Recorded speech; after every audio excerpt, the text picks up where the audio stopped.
개인회생 변제금을 한두 번 못 냈습니다. 개인회생이 바로 폐지되는 걸까요? 실제 상담에서 정말 많이 받는 질문입니다. 특히 갑자기 실직하거나 급여가 줄어든 분들은 변제금이 밀리기 시작하면 굉장히 불안해 하십니다. 오늘은 개인회생 변제금이 미납됐을 때 어떻게 대응해야 하는지 핵심만 설명드리겠습니다. 결론부터 말씀드리겠습니다.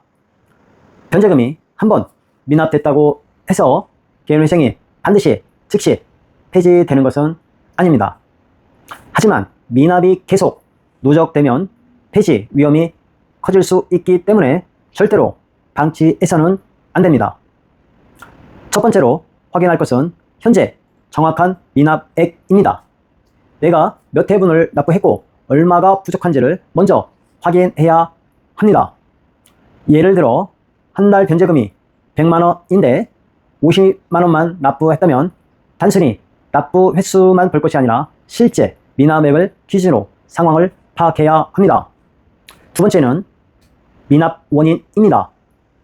단순히 지출이 많아서 못 낸 것인지, 실직을 했는지, 급여가 크게 감소했는지, 질병이나 사고처럼 예상하지 못한 사정이 발생했는지를 구분해야 합니다. 일시적인 문제라면 가능한 한 빨리 미납금을 보충하여 정상적인 납부 상태로 돌아가는 것이 중요합니다. 하지만 소득 자체가 크게 줄어 앞으로도 기존 변제금을 계속 납부하기 어렵다면 문제는 달라집니다. 세 번째는 변제 계획 변경 가능성입니다. 인가 이후 예상하지 못한 사정으로 소득이 현저하게 감소하는 등 일정한 사정이 있다면 변제 계획 변경 가능성을 검토해 볼 수 있습니다. 다만 소득이 줄었다는 이유만으로 변제금이 자동으로 낮아지는 것은 아닙니다. 왜 소득이 감소했는지, 현재 소득은 얼마인지, 앞으로 변제가 가능한지 등을 법원에 구체적으로 설명하고 자료로 소명해야 합니다. 네 번째는 법원의 통지를 무시하지 않는 것입니다. 미납이 누적되면 법원에서 관련 통지나 폐지 절차가 진행될 수 있습니다. 이때 우편을 받지 않거나 아무런 대응을 하지 않는 것이 가장 위험합니다. 법원에서 서류가 왔다면 내용을 바로 확인하고 필요한 조치를 취해야 합니다. 다섯 번째는 폐지 결정이 났다고 무조건 포기하지는 마십시오. 사건의 진행 상황과 폐지 사유에 따라 즉시 항고 등 대응 가능성을 검토할 수 있는 경우도 있습니다. 다만 기간이 중요한 절차가 있기 때문에 폐지 결정을 확인했다면 신속하게 검토해야 합니다. 정리하겠습니다.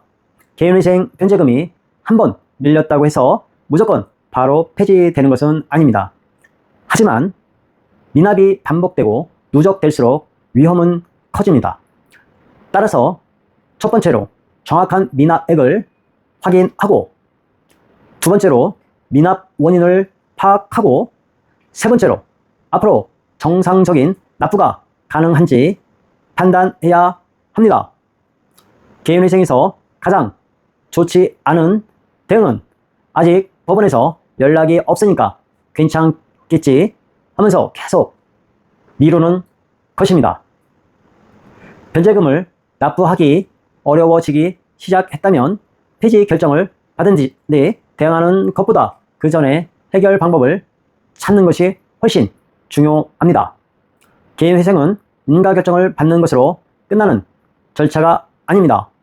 마지막 변제금을 납부하고 면책까지 받는 것이 진짜 목표입니다. 개인회생 파산 전문법무사 인태관입니다. 감사합니다.